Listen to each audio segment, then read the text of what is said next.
In 2014, Dr. Kimberly Crenshaw created the hashtag Say Her Name to bring attention to the state-sanctioned murders of Black women and girls. In Liberation, Lumpkin's Legacy, I say the names of Black women who, like Mary Lumpkin, the inspiration for this film, work for the liberation from deeply entrenched systems of racism. I say their names. I tell their stories. We begin with Mary Lumpkin. Mary Lumpkin was enslaved by a brutal enslaver, breeder, and jailer on the Devil's Half Acre in Richmond, Virginia. So my understanding is that Mary Lumpkin was born somewhere around 1832. So at that time period, we're talking about Black women living under enslavement that completely reduces who they are as people. Black women could not even be associated as Black women because womanhood was denied. Childhood, I believe Mary Lumpkin was around 8 years old when she was handed over to Robert. And that would mean that she was denied the concept of childhood. When we're thinking about the economic powerhouse that today is the United States of America, and we're talking about its formation, the economic powerhouse was built on enforced and free labor. Women literally produced the people that would then become the laborers for the United States of America. So when we've taken away this ability to even categorize human beings based on capacity, but we just categorize them based on status, inferior status, it's impossible for us to be able to think of Mary Lumpkin as even being conceptualized as a person. What this means is that the typical conception is that Black people cannot be violated. They cannot be harmed. They cannot be raped because they are physically suited to enslavement, to torture, to harm. That these were the common notions that existed then and lead us to today, right? Today, we believe that Black people don't feel pain. That's why doctors today in our current society do not take at face value what a Black person says about their own pain. Black women saving America is absolutely nothing new. The thing is, Black women save America in the process of trying to save themselves. Black women have been in this country or have been brought to this country under the guise of exploitation and assault and attack. And so in order to reaffirm themselves, assert themselves as humans, Black women have had to understand the multiple oppressions that they are under the guise of womanhood, under the guise of Blackness, to save themselves. And in so doing, because the United States of America is predicated on enslavement and removal and erasure, because they're able to assert themselves through that process of erasure, they end up saving America, reminding America of its intended promise, reminding America of what it purported that it was supposed to be in the world. But I don't think that Black women intend to save America. I think that Black women intend to save themselves. And in so doing, America gets saved. How lucky for America. When I think about the organizing prowess of Black women, I am always awed. I'm always so awed and floored by the ways that Black women continuously show up for everyone, continuously, over and over and over again. That Black women consistently change the narratives that we think are cemented and that we think are immovable.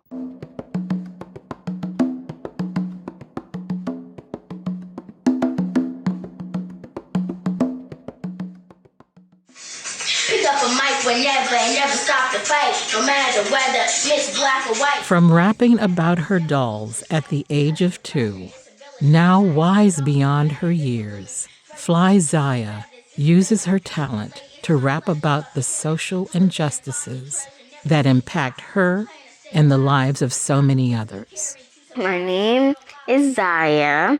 I am 9 and I'm from DC, and my talent is rapping. I talk about like stuff that's going on in the world and more serious stuff, and like how my perspective is as a 9-year-old living in this time. It's hard. It's scary to just like sit there and watch the news, and you see like just like sad stuff about like people, like the killings and the racism and stuff.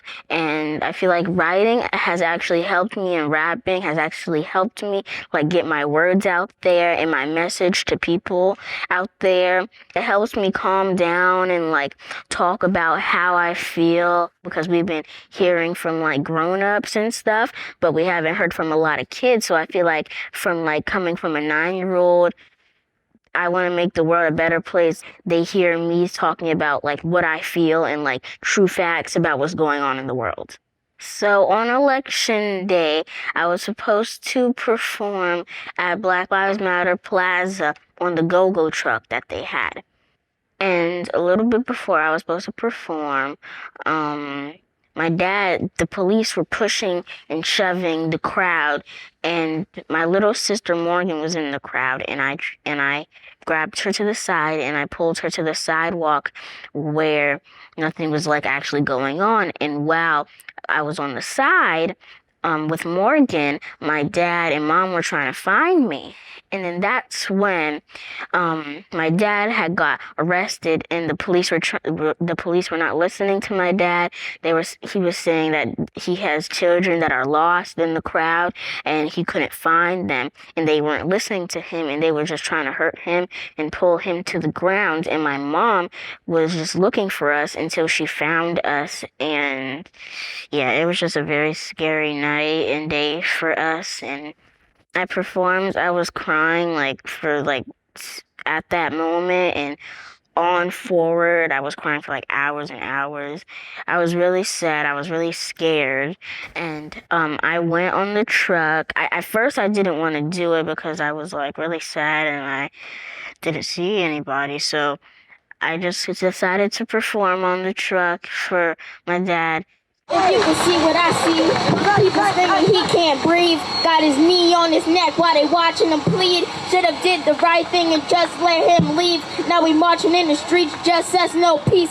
Say his name, Elijah McClain, Doves release. Black lives that matter getting snatched by police. I'm sick and tired. The president talking and lying. He should be fired. Obama come back, I'm crying. You're rehired. We need you while people are dying. Had to inquire. They say there's no Herron and trying. Say his name, Rayshard Brooks' life was took. Blessing could see his face in the sky while she looked. Say his name. George Floyd is different but yet the same. Gigi, you should be proud. Your daddy didn't change the game. Say her name. Streets are congested. I'm suggesting Breonna Taylor's killers be arrested with no question. What would you say to a kid your age who has a message but may be afraid to share it? What advice would you give them? So I would tell them, always believe in yourself. Never let anybody bring you down in what they say or what they do. Always stay true to yourself. Never try to be something that you don't want to be. Always reach for the stars, dream big, and just believe in yourself.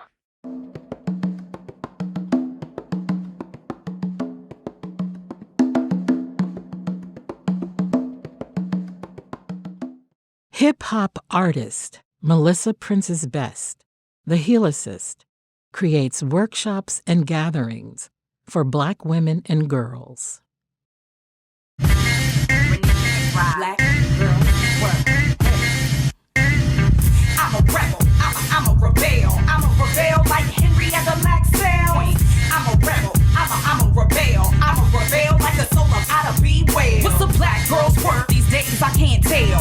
Talks like a lost penny in a wishing well. I am Melissa Princess Best, the Helicist, hip-hop mama. I disrupt, they say they upset the setup for being the good girl, So it's like that whole prim and proper, it's like, nah, we got to ask some questions. We got to shake some stuff up. We got to not follow the rules so we can figure out what we're really here for. So I would say my audience is the women and girls who in their spirit, in their soul, know that there's something more that they're supposed to contribute and do, and they're trying to find it out. You know, the distracted women, you know, the women who have faced pain and they don't understand that the pain that they're going through is a part of their breakthrough to aid in healing. You know, I think I speak to the untapped leader, you know, the untapped leader that doesn't know that they got it already. This is who I am. Authentically, I am a performer. Authentically, I connect, you know, and that's what I do, you know. And so when you come, the idea is you're going to get that, you know, the idea is to leave with that one lyric or that one piece that sits with you, that opens up the portal to your healing. That's all you need. We have an opportunity now that if we aren't doing some things in our lives that we could be doing better. So common themes that I hear from participants in workshops is like, I don't mess with women. I don't get along with girls. I don't, people would say that a lot, or they have trouble, like, relating to their mothers, or like there's all this like projection and beef between like mothers and daughters. It's particularly with Black girls and women. Like it's almost just like expected, you hear about the trauma, you hear about pain, you hear about shame, you hear about guilt, you hear about not feeling enough or themselves. And what happens is that that's a piece of it. And then, people start talking about, well, I want to know self-love. I want to be empowered and this and that and the third. But what people have to realize is that there's a foundation that has to be built, right? And that's what I talk about when I say the womb print. So when they're in the workshops and they're getting the womb print, it's not just about, you can't, like, I can't just tell a Black girl, oh, just love yourself. That's all you need to do. Okay, so what that mean? Holla. What does that mean? Like, oh, you just need to love yourself. Go find out. Okay. No, there's some keys to that. Love, love of self comes from a lot of different things, right? Love of self comes from knowing who you are, right? Knowing your actual history. What does that look like? What did the women before you do? How did they navigate? What were their weaknesses? What were their strengths? What was their health like? If you don't know that, right, and I just give you the script and the formula and say, okay, well, all you need to do is love yourself. Oh, just do this or be better. No, baby. It's a work. Healing is a process. Healing is a thing that you have to continually do. There's two quotes that I really love that are the premise of my book. One is, be the person that you needed when you were growing up. And then the second is, my greatest goal as a mother is to raise children who do not have to recover from their childhood. And for me, those are the two premises by which I started the work. I questioned every challenge that I had with my own mother and wondered, and you always wonder, whatever challenge you have, you think you're the only one till you start talking. And people be like, church, and oh yeah, and I went through that, and oh my God, and and it's like, oh wow, So it definitely, I to have had dinner with my mama for Thanksgiving and wasn't no argument happening, that was that's a full circle moment. We talk about Black girl magic, right? And we talk, people, the term is beautiful, and we throw that around, but becoming a mother, you experience magic in the first person, in the first person, you experience it, as it's to go from nothing to something, right? To have a womb that you are conscious that you don't, that has nothing, to go to something, you experience magic, which means you experience the miracle of when people say there is something that you cannot do. No, I've experienced magic. So there is no vocabulary for what I cannot do. Well-behaved women do not make history. Well-behaved men do not make history. You got to make some noise. You're going to offend some people.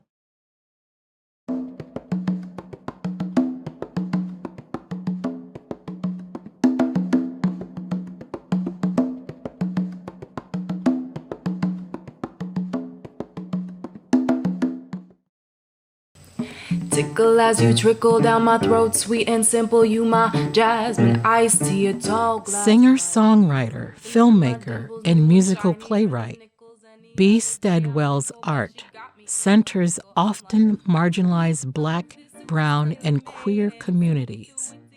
She gives voice to and shines a light on their stories. My name is Be Steadwell, and I'm an artist. When people listen to my music, I want them to know that I am human. I am complex. I have joy. I have sorrow. I'm vulnerable. I fall in love. I get my heart broken. Yeah, it's really just an expression of humanity.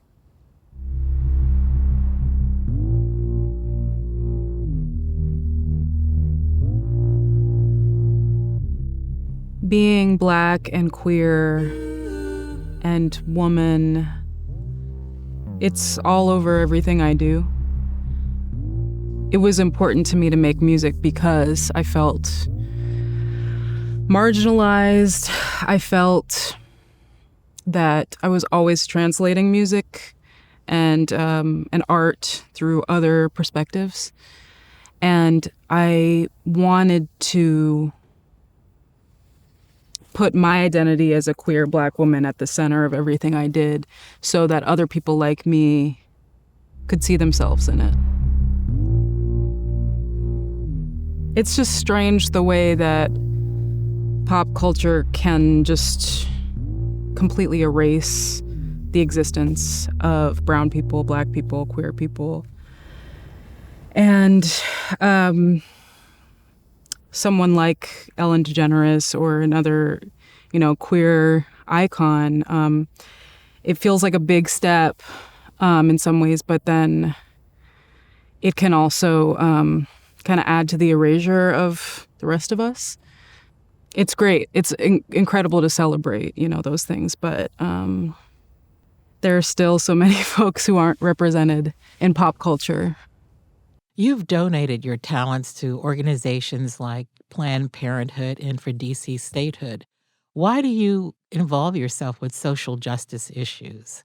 It's important for me to add my voice to social justice issues because it's marginalized, even in the women's movement, in the Black Lives Matter movement. Bell Hooks says that the most marginalized voices should be at the center of the movement. And not the privileged women, the privileged, LGBT folks, the privileged, because even within, oppressed groups, there's privilege. So, and I'm not saying that I'm the most oppressed person. It's not a fight to be at the top of that ladder, of course, but all of our voices are relevant. All of our voices are important. I wrote a letter to my ex in an effort to heal from the end of a really, really big relationship. And the story began with songs that I wrote about the breakup, about the loss of that love. Dear ex, I don't sleep much anymore.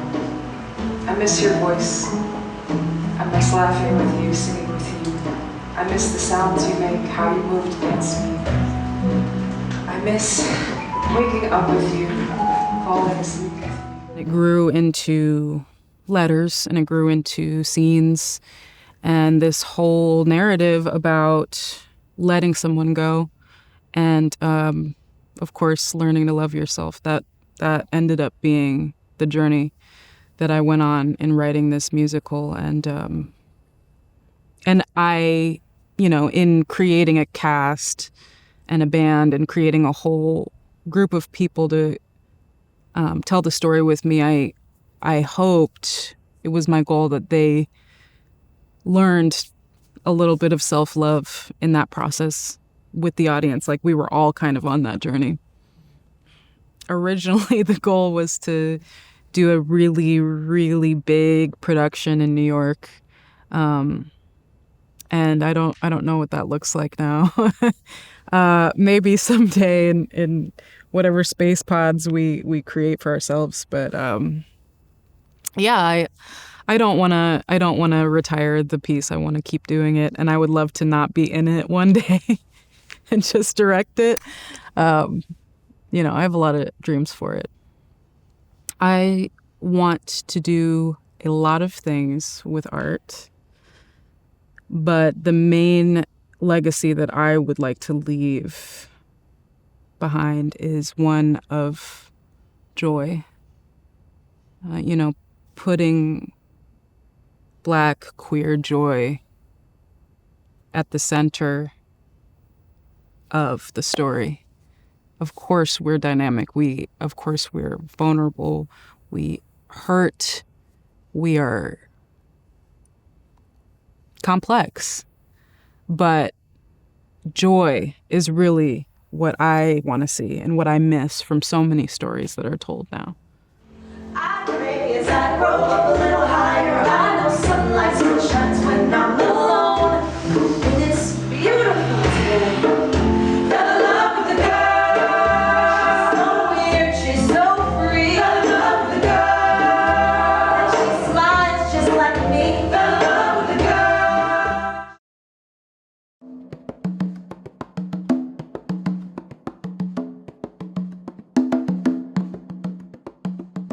Artist and founder of the Family Arts Museum, Melani Douglas redefines art as family and cultural traditions. My name is Melani. I am a conceptual artist. I bring together uncommon people in common places, and I'm founder of the Family Arts Museum. One of the reasons that I started the Family Arts Museum is because of the complexity of the term fine art. And the tagline for Family Arts Museum is family as fine art, home as curated space, community as gallery. So taking these very polarizing terms and bringing it into the spaces that we can understand and the spaces that we all have connection with. So when I say family as fine art, you may not be able to be the most skilled painter. You may not have the most skilled skills as a sculptor. But the way that you're able to shape your family, the way that you're able to heal the people in your household, to comfort the people, the way that you nurture, the way that you provide, protect, these are all arts. And we are extremely creative in the way that we do that. And it is a fine art. And most people have something to share. Everyone has something to share when it comes to the way that they are providing some sort of contribution to their family and to their home and to their community. Family is an art. It is an art that actually informs all art. And so for us to have this conversation about fine art, but not deal with the art that takes care of the artist and takes care of the curator, that takes care of the collector or the one viewing the art, such as family, home, and community, then to me, we've degraded fine art a bit by excluding that story. And so it's very important to me that it's about taking it back to the basics, taking it back to like those ways that it's passed down about from generation to generation, that it's your story of like resilience. Like, what is your family tradition for bouncing back? What is your family's tradition for being in health? What does health look like? What does healing look like? And so these are all arts that are passed down. And a lot of times, particularly in Black and Brown communities, these arts are then taken out of our households and then packaged, marketed in a whole other way, and then sold back to us. One idea of our history that I would like to address first is that that there was this innocent taking, or this almost taking of our culture as if it was kind of a byproduct or as something that was not intentional. I think that we have to get really, really clear on the fact that a lot of people make a lot of money of people being disconnected from their culture. And that is across the board. Racism is built on people being disconnected from their culture. The moment you say white, the moment you say black, you have it's a story of people being taken away from who they culturally and ancestrally are. That's whether you're Irish, that's whether you're Wolof, that's whether you're Mendenke, that's whether you're English or Scottish. The moment you enter a plane of organizing people in a hierarchy, there has been a systematic stealing of your culture, and anyone who participates in that is oppressed by it. So that's another. So the second part of it is not understanding how entire communities are oppressed by a system that requires them to either be snatched away from their culture or to deny their culture.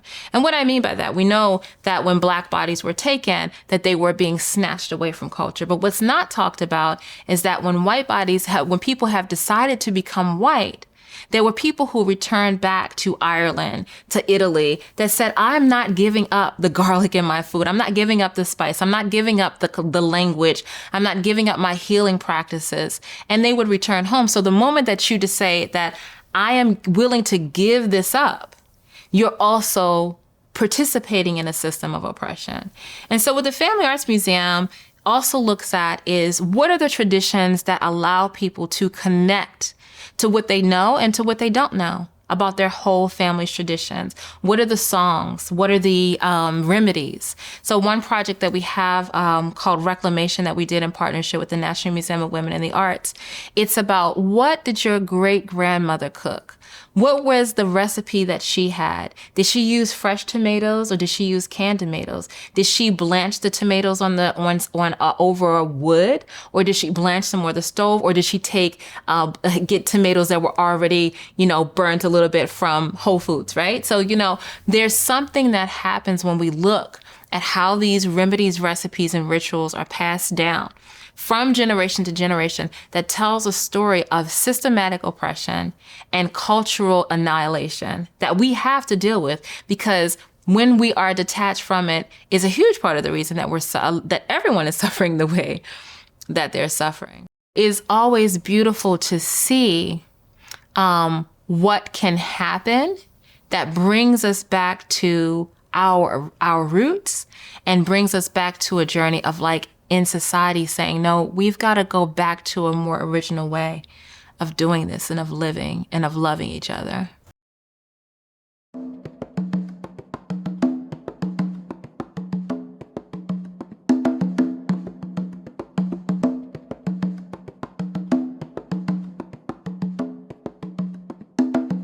That's what we fight for tonight, even though we know that four people have been shot by the police. Fueled by the spirit of Harriet Tubman, executive director of Harriet's Wildest Dreams, NeeNee Taylor continues to bring attention to the fight against over-policing in Black and brown marginalized communities. I didn't choose the movement chose me. My mom and my family, which were my uncles and cousins, they were involved in the civil rights movement. I always wanted Black people to be liberated. But after Trayvon Martin and then Michael Brown and Ferguson and Freddie Gray, and it was literally, they're killing us. The police, the people who are supposed to keep us safe, is killing us. I felt like, no, I have to do something. Trying to just hold the police accountable for killing Black people. But today we got a purpose, we have a goal, we have a vision, right? We're going to do this in this unity in the people. So what we're going to try to do is have one march, right? Our goal is to have one march. Our goal is to try to keep each other safe as possible. And then when Sandra Bland got killed, Sandra Bland could have been me, because I was that young Black girl who drive a car, and I probably would have spoke to that police officer the same way that Sandra Bland spoke to that police officer. If we don't get it, shut it down. If we don't get it, shut it down. If we don't get it. We don't have equity in this world. We don't have the privileges. We don't have the same access that privileged white people have.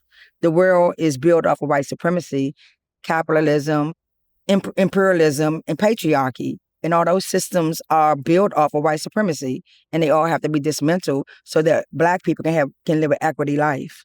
The resources that go into DC police, which is $500 million. And when I look at the resources that we don't have just to survive, it's heartbreaking that Black lives matter.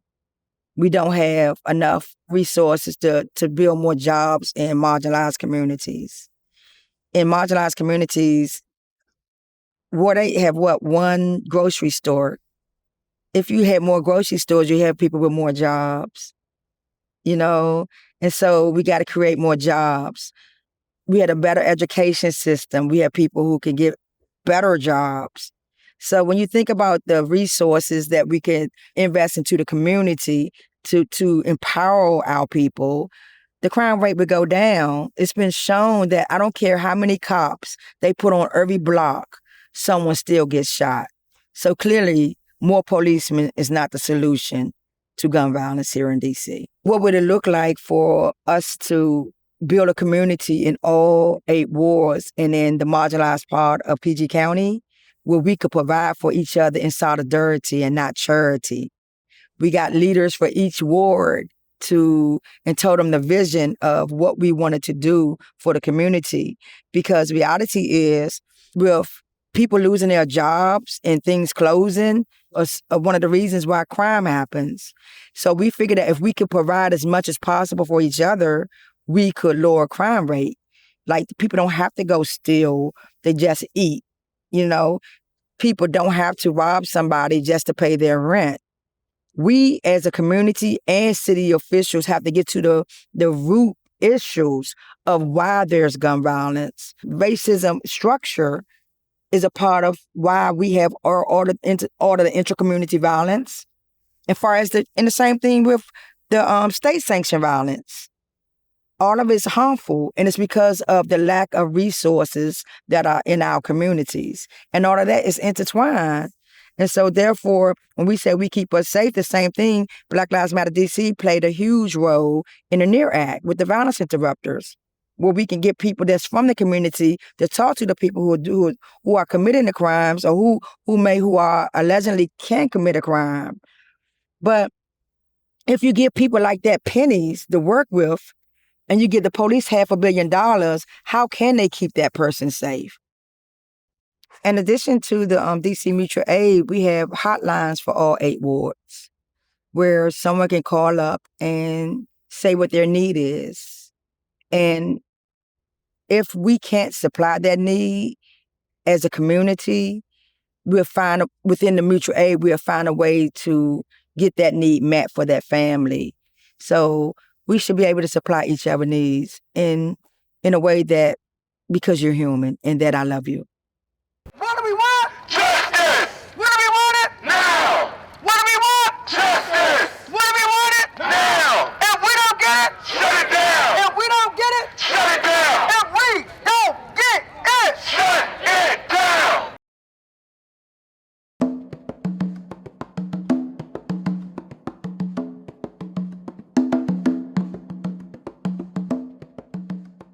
Attorney, activist, author, entrepreneur, Nkechi Taifa has for over 3 decades fought for reparations and an end to the criminal justice system as it stands now.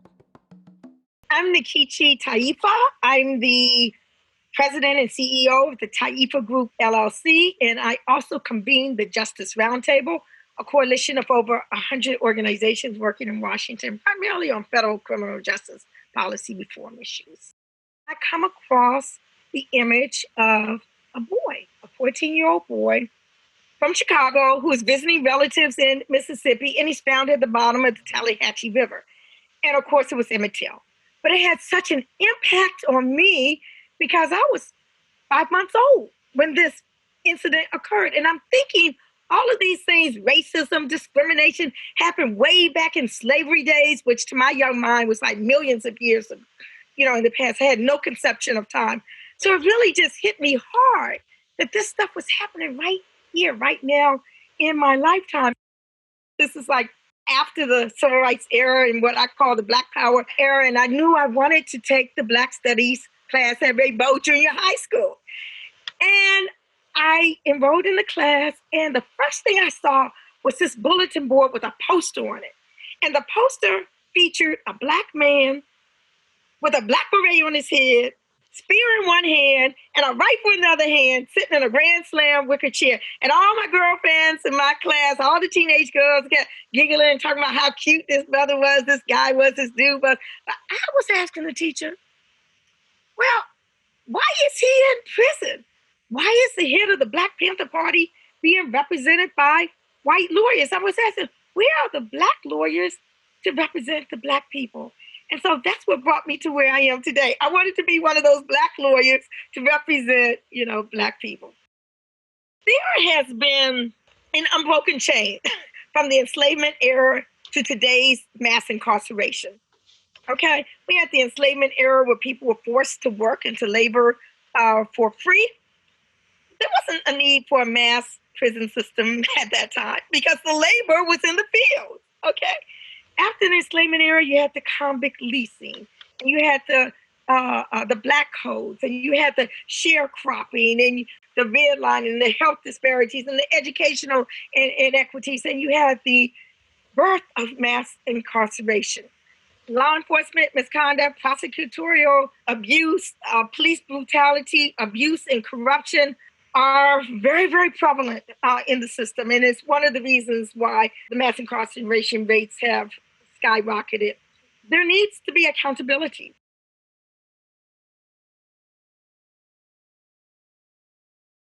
Folks don't realize that at the end of the enslavement period, reparations were in fact paid.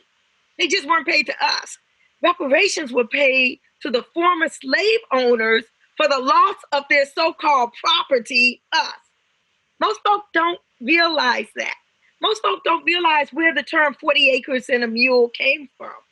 It was part of the Freedmen's Bureau. It was a law that had passed to give Black people acres, up to 40 acres, okay, of land so that they could begin to build their own. After the assassination of Lincoln, that went away.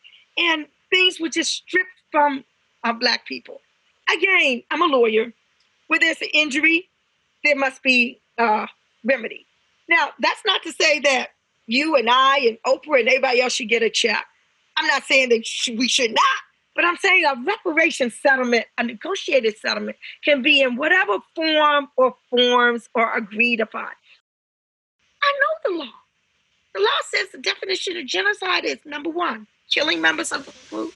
Number two, causing serious bodily or mental harm to members of a group. Number three, deliberately inflicting upon the group conditions of life calculated to bring about their destruction in whole or in part. And the definition goes on. I wrote law review articles on it that you can directly relate the international and U.S. adopted definition of genocide and apply it to the situation of Black people in this country. I applied it to the criminal justice system. It can be applied to the health care system, the educational system, situation in Flint, Michigan. I mean, you name it, and it fits. But no one is talking about that in mass right now because we have not unlocked our brains to think that we too can be the beneficiaries of concepts that people all around the world are, as well. I think what really motivates me to do what I do, gives me the energy to take the stances that I take, is because I know I stand on the shoulders of many more who came before me. I would never be a Harriet Tubman. I could never do what she did. I could never do what she did. I don't know if I could have stood up to that beating that Fannie Lou Hamer got just for trying to register, to vote. I don't know if I could have been on the slave ship and manacled down and, I don't know if I could have done those things. But I know I can do what I'm doing now. And knowing what Harriet Tubman did for a living, that gives me the strength to do what I do because it nowhere near touches, what my ancestors, went through, struggled for, and fought for me to be here today to carry it on. And I'm carrying it on in the best way that I can, in the way that I know how, through my legal skills, through my advocacy skills, through my personal skills, through my, loving nature, high energy. I just try to do what I can to just, as Asada Shakur says, to just carry on the tradition.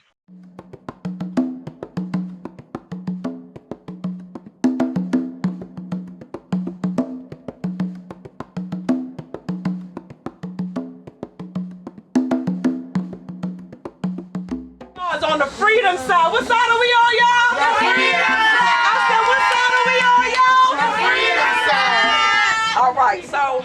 Propelled by her experiences of being incarcerated and the desire to not only help formerly incarcerated women, but to change the prison system, Qiana Johnson founded Life After Release. I wanted to die. I did not want to live. I did not think that I could survive prison. I actually attempted suicide on the day that they read my verdict in court. I took several pills that I had on me just in case the verdict will come back unfavorable to me. Waking up in the morning and seeing your face on television and your children having to go to school and see whatever the media has portrayed of your character. It was horrifying. So I think the system has done such a great job at indoctrinating us to believe that people deserve what they get. If you do the crime, you gotta do the time. All these things that we have been brainwashed into understanding. I did the things that normal people do. I go to work, I take care of my children. A very mundane, run-of-the-mill type of existence. But it was not until my interaction and encounter with the criminal legal system that I actually started to live and obtain a purpose in life, where I saw the change happened on June 15th, 2015. It was the day that I was sentenced. I was actually held inside of the jail for like 6 months before my actual sentencing. And that's because the judge in my case decided to revoke my bond upon the request of the prosecutor. The judge had the opportunity to say, oh, she can just stay out and handle her affairs, because she has children. But he said, no, the prosecutor said, no, we don't want her to do that. We want you to take her right now. And so when he did that, I knew for a fact that I was going to be a part of the criminal legal system and changing it. I didn't know what was ahead. I just knew that I had been sentenced at that time. My complete sentence was 8.5 years for a nonviolent offense. Never been in any trouble before. And I knew right then and there on the day of my sentencing that this sentence will change me forever. It was my interactions with the prosecutor. I would have to say it was the most barbaric, heartless, even than being in the cage itself, the lengths that he went to without any regard for true justice, without any regard for accountability, just wanted to be punitive, wanting to separate, divide, and hurt and harm. I miss my oldest son graduated from high school. I can never get that back. I can never get that time back with him. I can just imagine what it was. So it was hard. It's hard. After the sentencing, I started to build relationships with the women, and I started to see that the things that we did not have, and that I did not have access to, a lot of things that women needed. The fact that, I was giving feminine hygiene products to women while I was incarcerated. So when I get home, I'm gonna change that, right? And some of those things I have done. We've worked to change the laws in Maryland to ensure that you are entitled to free feminine hygiene products. That is a law that changed when I first came home, worked on getting that changed. That work that we're doing is very intentional around ensuring that the judges and the prosecutors are not allowed to do whatever it is that they want to do in the courtrooms without any accountability. Cops have body cameras for the most part. They're supposed to. They don't do what they're supposed to do with them anyway, but they have them. And so what we don't have is a level of accountability to the judge. Like, who is the judge's boss? The people. Who are the prosecutor's bosses? The people. And so now what we're doing is we're just showing the people how to go into the courtrooms and how to demand accountability from the judges, the U.S. attorneys, and making sure that we are doing our part. And it works. It really, really works. Welcome into this space. Welcome into sisterhood. What I started to notice as I began to do this work was that the word reentry was more for the individuals that were writing the grants or the individuals that were doing the program than it was for the actual individuals that were coming home. They weren't looking for reentry, they were looking for hope. They weren't looking for reentry, they were looking for themselves. And you can't find yourself in a reentry program that's built by the government, basically for the people who are administering the program. So what we learned from that project was that the cookie cutter approach to reentry was really not what Life After Release wanted to be about. You have a voice, you have self-determination. If you're not working holistically to heal from the traumas of incarceration, ain't too many reentry programs that's gonna get you the self-determination that you need. And so we really wanna work from the holistic point of a woman returning home, to identify whatever traumas that she may have gone through, to be able to help her heal and to be able to move forward and have self-determination. Once you have self-determination, everything else will start to fall into place.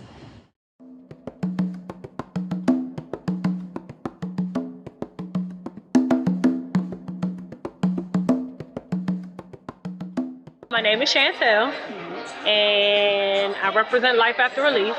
Qiana and I were incarcerated together, and this was a figment of our imagination. So who knew 5 or 6 years later, we would be involved in something as beautiful as this. There's so many hurdles when you get out of jail the first time that you almost feel like quitting before you even get started. But I feel like any woman that has children just getting out of jail should automatically be given a stipend by the state with no stipulations, like no strings attached. You got 12 months to use this money for good or use it for the bad, but whatever you use it for, you can't say that we didn't try to help. I was homeless, and Qiana helped me out with that. Helped me out with so many things. Like, I didn't know where I was going, what I was going to do. She was there for me for a lot of stuff. Because I was like about to just, I don't know, jump off a bridge or something. I don't know. Yeah, it was rough. It was rough.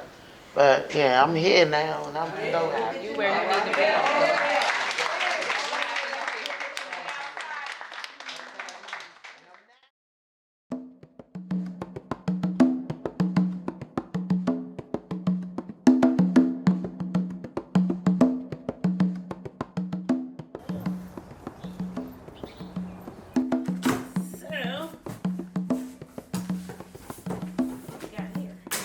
A modest office in Bed-Stuy serves as a distribution center of food and infant necessities.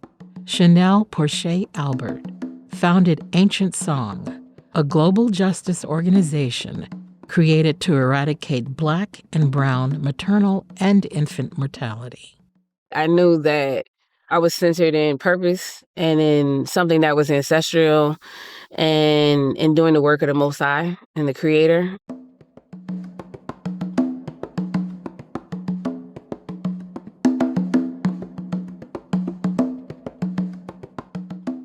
I have a doula training right now where there's 58 people in the class.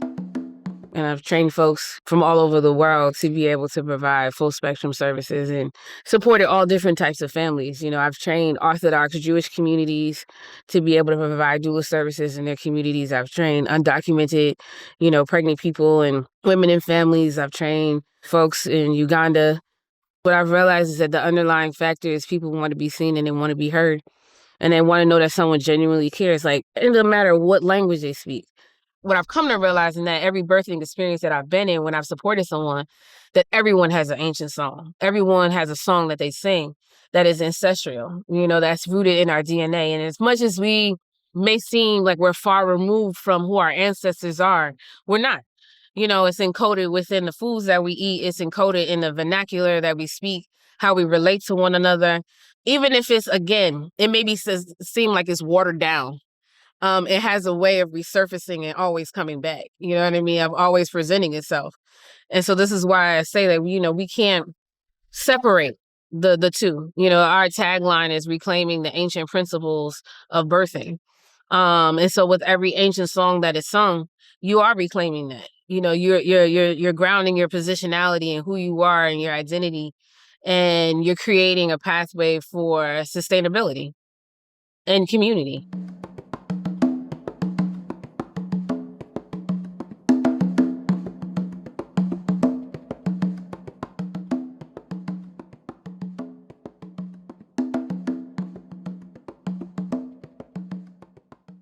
The U.S. medical industrial complex is rooted in racial stereotypes that perpetuate racism in order to keep a specific group of individuals in a particular place. And when I say a particular group, I mean Black, brown, and indigenous people, right? Any person of darker melanation at a particular social structure.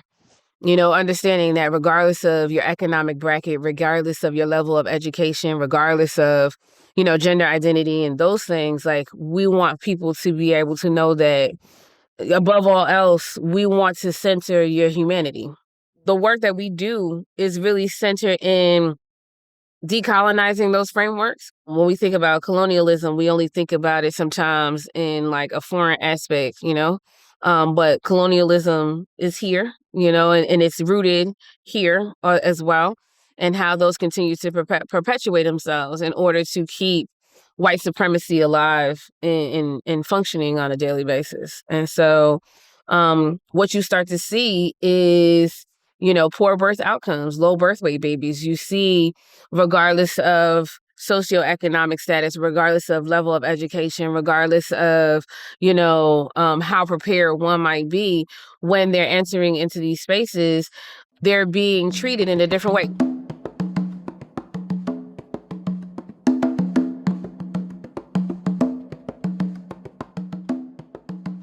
Having providers in the room saying, oh, wow, like, this is your fifth child, like, you about to have more, like, you about to have another child.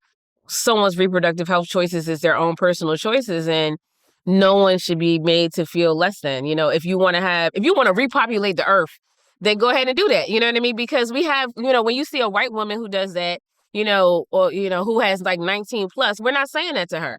We're not saying, oh, Lord, child, like, you gonna have more babies? Like, you sure you ain't hit the target mark yet? Like, we still gonna go?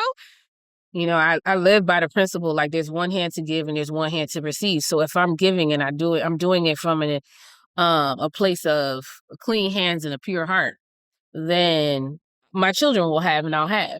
So I don't worry. I'm not doing it for money. That's not my first. My goal and my aim is not money. My goal and my aim is not fame. My goal and my aim is like not to be in a particular space. My goal and my aim is to see people be their best selves. My goal and my aim is to see my children have a foundation to be able to continue with. My goal and my aim is to be able to see community centered and to be whole, to see people do better and be better. People talk about religion and all those things, and I think in a very lofty way, but I think that what it truly is do good and live. Like, what does it mean for us to just show up in intentional ways? If you can, you should.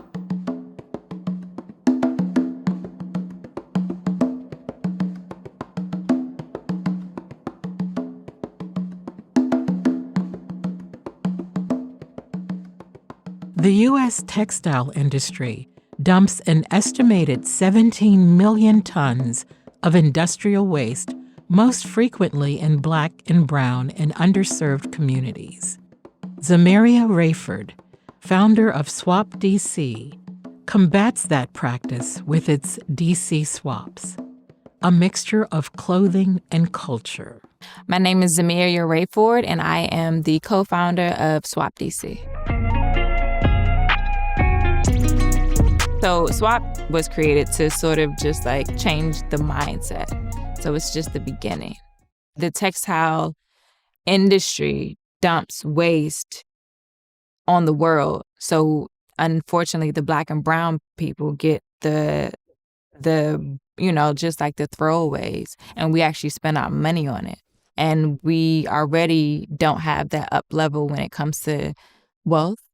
So to change someone's mindset to think, oh, well, I don't need to spend money on clothes. Maybe I can put my money toward this next bill, and helping people to do that. So I just provide the space where people can come. They can bring 5 to 10 items, swap it out. They can get up to 15 items and walk away happy. It's just, like I said, it's sort of like we're changing people's mindset, but slowly, I've learned that it's not just recycling. It's having Black and brown DJs, having other artists, making sure that we're not just going to neighborhoods, but incorporating the people within the neighborhood. Seeing the kids that come and are learning about swaps at a young age. Seeing the people from different walks of life coming together to swap different clothes, but in the same space. Seeing the connections that are being made. I would hope that for the future, people would take pride in the water that they drink, somehow really remember that they have a voice in the future that's ahead of them. I'm not going to say, go vote, like that's your only option, but vote for yourself daily. Vote for the people that you love around you daily, and somehow that shows up in ways that is priceless. Yeah. Right now, with the world the way it is, if we don't take care of the world and ourselves, then we won't have a place to live. So, with that being said, we ask that you do more to recycle, to reuse, and reduce, because that's all we got, y'all. We got one world, okay? One world. One world.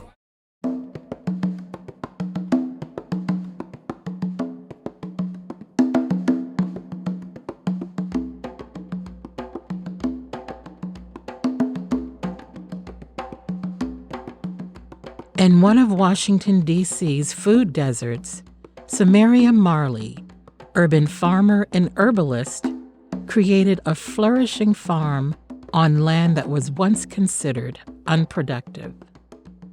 Hi, I'm Samaria. I'm the farm director here at the farm at Kelly Miller, and I work for Dreaming Out Loud.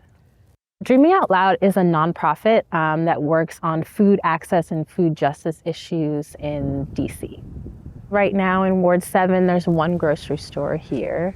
East of the river, there are only 3 grocery stores. And so, living over here, you have to travel really far to get healthy food.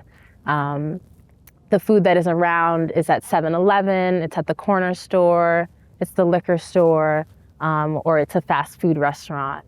And so, these disparities have existed in this community for a long time. People don't see it as a worthwhile investment to have grocery stores here, to have other types of food here. And folks have been cut off from their access to land to be able to grow their own food. And so I think it's years and years of neglect and not investing in Black and brown communities that has led us to this point where people don't have access to healthy food, and then we see all of these health disparities because of that. This corner store in Anacostia called Second Chance, and I used to go there because they had the Healthy Corners refrigerator there, and they had like bananas and other fruit and things. And one day I went there and the fridge was gone. And I had, developed a relationship with the owner. He was telling me about what happened, and he had wanted to put his own fruit in the refrigerator, and he couldn't do that, and so they took the refrigerator away from him. And so I started working with him to try and figure out, how do we source fruit for your store, and how can we have healthier options in the store that a lot of people come to. And so he let me work there. I would run the register for him. I would make smoothies and just different things. And he was always just very open to me doing that there. And we would get the Ward 8 Farmers Market. We would get stuff from them, from the fruit vendor there, and sell it in the store. So that's what got me started in like trying to have a space that had healthy food. And then, later on, he let me have it as a CSA pickup site. I was working at Old City Farm and Guilds, which is in Northwest DC. And we had a CSA pickup there from Lancaster Farm. And it was my job to like run the CSA pickup. And so when people didn't pick up their boxes, I got to take stuff home with me. And that was the first time I had some stuff like beets and turnips, just like had access to these fruits and vegetables that I hadn't had before. And I realized that it was a really good way to be able to feed my family. It was scary at first. I had never started a farm. I got to the Ark and there was something already there. And so, yeah, it was just, I came here and it was just a field of dirt. It was a field of dirt that you could barely walk across. Like walking to the back of it, you would just like sink into it because of whatever they did before, there was nothing in the ground. And so it was building this place by hand, no machinery or anything, but just like digging trenches and building beds that first year. And then just like figuring out how, what could grow here. I think I was spoiled at the Ark where the soil was really good. It had had years of growing. And so I didn't fully understand like how much work you have to put in to a new space to make the soil do what you need it to do. And so that has really been the process here of like, okay, learning like the soil here is not great. It needs a lot of work. There was no life. There was no worms in it. There was nothing in it. And so it's been figuring out what grows well here, figuring out like when to plant your cover crops and also like when to not overdo it. Because I think at some points I wanted to just like plant the whole field, and I've had to learn to like read the signs of like, okay, I can plant something here, but I shouldn't. I should take the time to build the soil up so that I can plant something next year. And it will do better next year if I take the time right now. And so it's been like, a lesson in just patience. And then just like community and collective work, let's say collective work and responsibility, because so many people have been here and so many hands have touched this soil to make it what it is. This space is like a safe space where like we all respect each other. And so I think that that's what it is. It's like we've developed this like family here. And so, they're just very just like dedicated to this space. They see the value of it. And it's somewhere that like, I think most people come and feel like very welcomed and feel very comfortable being here. This is like one of the last spaces in the city that hasn't been gentrified. And so, it's next. And so that is a worry of, we're here to help and serve and be a space for the community that is here. And so it is a worry that when that changes, or if that changes, that like, what will this place become, But I have seen so many people here this year that have benefited from this space, that I really hope that we can just like keep it a community space and that can be respected. But gentrification is hard, the things that you love can be gone in an instant because somebody wants the building you're in or the land you're on, and they see what you've been able to do with it and have decided that they want it to become something else. I think it's just our like legacy. Like that's what I've come to recognize in myself. Like we have this, or have had this like negative idea of what farming is, I think because of slavery and all of the traumas that we've experienced. But I like to think, beyond that and before that, to like what our people did and what they were good at, and what they've been doing forever. And that it's just in us, it's just like, it's in our DNA, it's in our bones, and like we can't escape it. You know, I never in a million years did I think I would be a farmer. But like life has led me to this point, and I couldn't be any other way. And I think it's healing. I think a lot of women, a lot of Black women are looking for healing right now from the traumas that we faced and the traumas that our ancestors have faced. And that this is a great way to work through that. And it's empowering. And we're, you know, if we are mothers or if we're aunts or sisters or nurturers, like we understand how important it is to have food and to have access to food and to share that with the people that we love.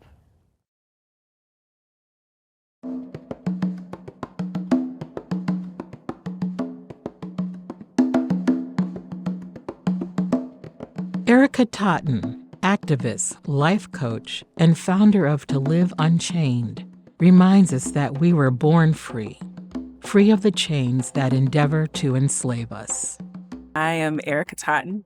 I'm a spiritual life coach and facilitator supporting Black folks, Indigenous folks, people of color in processing racial stress and trauma, breaking free from internalized oppression, and creating lives rooted in joy, liberation, and so much more.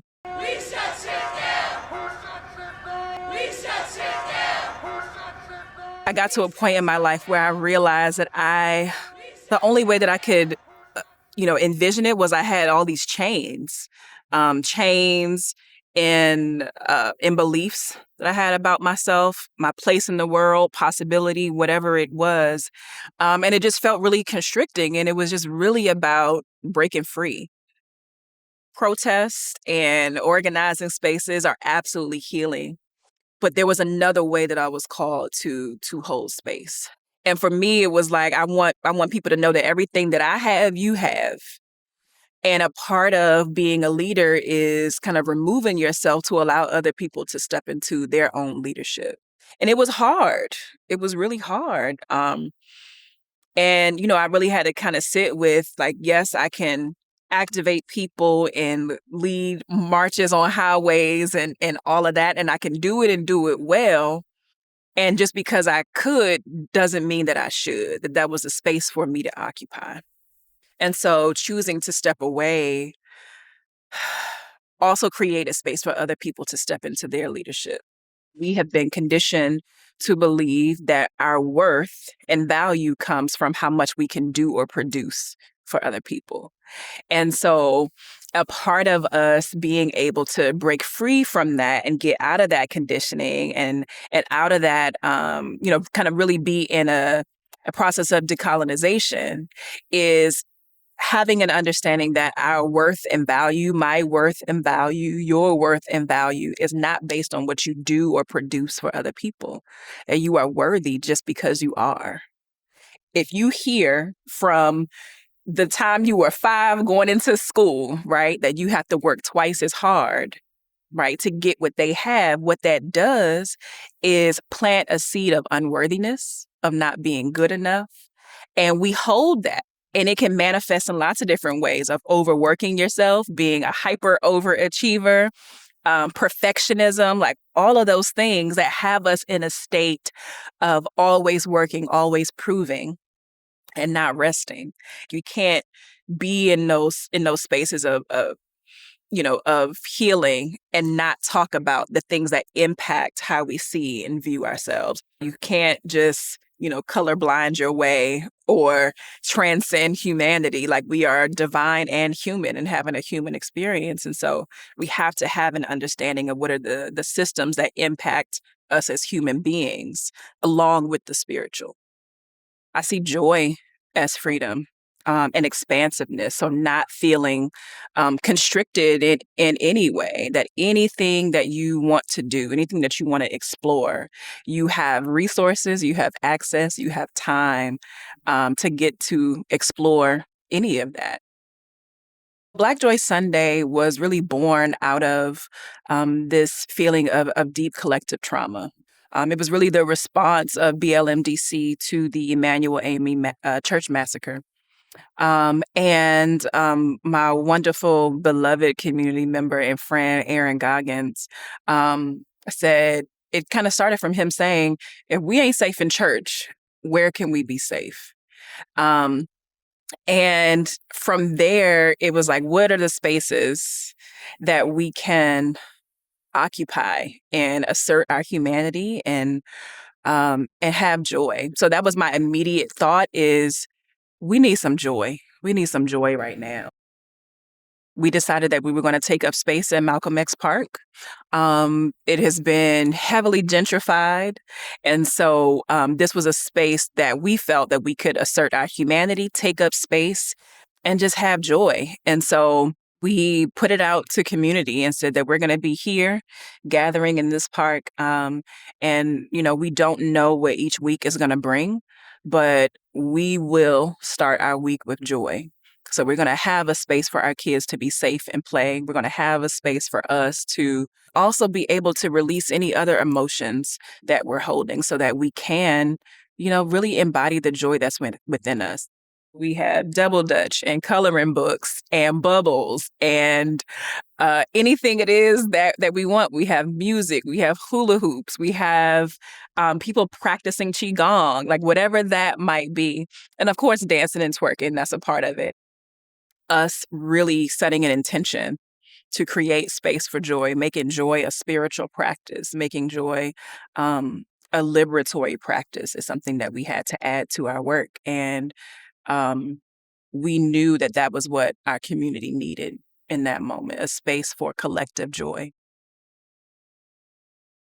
I want the legacy of my work to be this deep understanding and knowing that we came into this world free.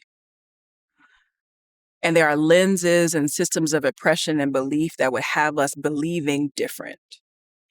And I want us to know and remember who we are, remember that we are free, and be able to have the tools to release and let go of any of the chains that would have us forget who we are. Oral history, passed through generations, has created a deeper desire to connect with her ancestors. I firmly believe it was spirit that led us to the next interviewee, and I cannot be otherwise convinced. I'm Carolivia, Herron, and I'm a descendant of Robert and Mary Lumpkin'S. There is a place where slaves were brought to be broken. Just, if you couldn't break a slave, you sent them to Lumpkin'S jail. And by the time this man gets finished with this awful, nasty slave woman gets finished with them, their spirit is broken. The thought that that could be my great-great-grandfather is heartbreak, total heartbreak. I do know that she essentially made an ultimatum of some kind to her slave owner. Essentially, that he would leave her granddaughter, leave their descendants alone sexually, or she would expose herself as a black person. I was up in Massachusetts, talking with my Massachusetts family, and visiting, actually there for a powwow of the Wampanoag people.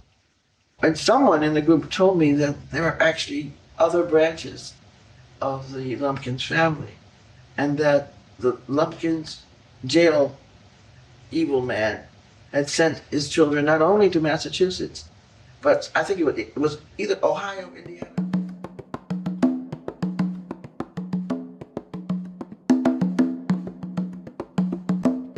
I am Mary Lumpkin. When I was 8 years old, back in 1840, I was brought down from the Virginia mountains and given to the evil one in Richmond, Virginia. 8 years old. Everything changed. Shockoe Bottom was one of the names The Devil's Half Acre was the other name. I sat at the windows looking out at the slaves being broken and whipped and hurt and then sent back to evil masters. When I was 13 years old, I had our first child of the evil one. People say that I had 5 children. I didn't. I had 7. 2 of them I had to put in the grave. 2 of them died young. The other 5 survived to adulthood. And the evil one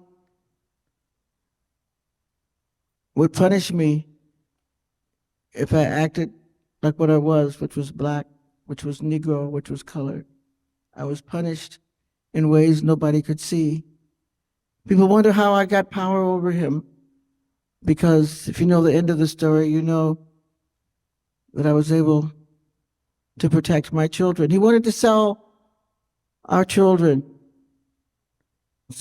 further south into the cotton fields.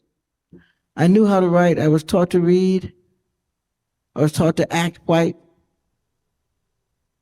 But I made a promise. I said,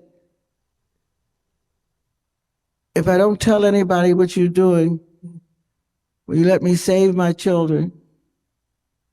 And that's the agreement we made. 2 of my girls in Massachusetts, Roanoke, New Orleans.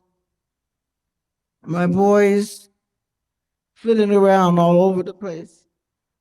Ohio, Canada, Louisiana. I'm sending them here, sending them there, trying to keep them if he got a hold of them. Punish me by selling the children, selling his children to our children. I know I'm supposed to love, but I am angry. I am so angry. My heart is angry. It's hard for me to talk love. I promised not to tell. I promised I wouldn't say anything to anybody, but I couldn't rest, not even in the grave, not even in the grave, New Richmond, Ohio. Called out to my sons, daughter, come back to me. Come back. Tell the story. Somebody, please, tell the story that I've been holding. I want somebody to know what really happened. Tell the truth. Relieve my anger. Every time the story is told, it takes away a little bit of my anger. Maybe one day I'll have rest. Tell them how they brought me innocent down from the mountain in Virginia, from the lavender flowers, lilac flowers, down so innocent and pure and young to the evil one in Richmond, Virginia. Tell them what happened and how I put 2 babies in the ground and how I had to look out on a field outside of the Devil's Half Acre. There's a field there. I was told first that 3,000 dead black bodies in a grave. It's still there. You can go to Richmond, Virginia. You can see that field. 3,000. And I had to look out at it while hearing the cries of the living ones inside the jail itself. Tell the people what I said. Tell the children the real story of what happened. Because I told Washeka, and Washeka told his wife, Rowena, and Rowena told her daughter, Lucy, and Lucy told her daughter, Georgia. And Georgia is the mother of Carolivia, Herron. Story came on down, one by one by one. But somebody's going to tell the story, and you got to promise me you'll tell the story. Don't let people forget. I got his money. Did you know that? I got his money. I kept my mouth shut. I kept my part of the promise, and he got the money. And I took the money that he used to sell slaves with, the slave trading money, and I gave the money, and I gave the land. And that land became Virginia Union University.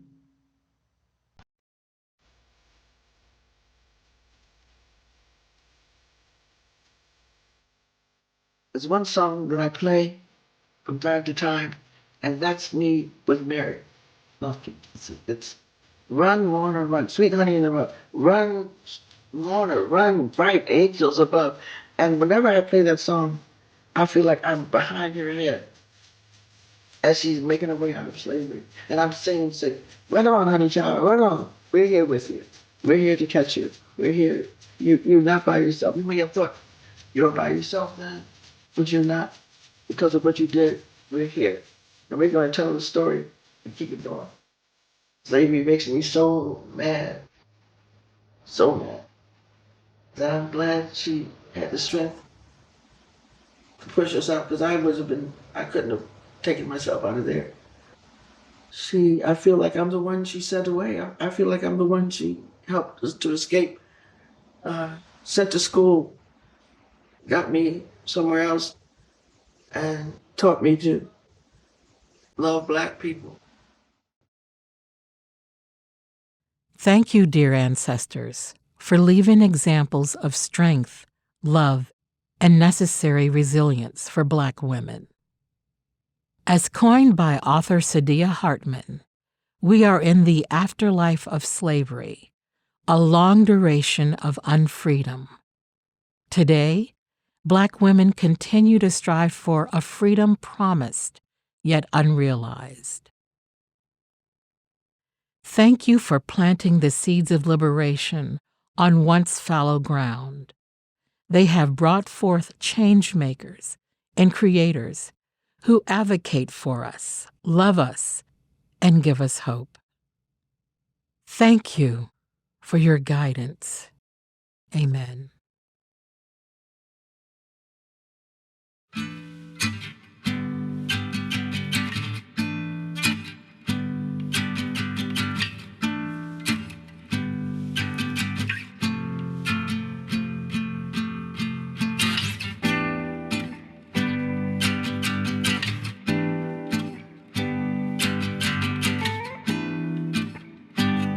I have been a part of the Richmond Slave Truck Commission that was started in 1996. And the site that we are standing on right now will cover 10 acres, 10 and a half acres, that will include a interpreter center, a pavilion where we're standing, a memorial park, and a museum that will be built on the other side. We have to address the history that has created the divide that we're dealing with in America today. And that divide started with this ugly institution of slavery. Meeting Professor Herron, it was like waking up on a Christmas morning with an unexpected gift. But then from a spiritual standpoint, it was a statement that the work that we're doing is the right work.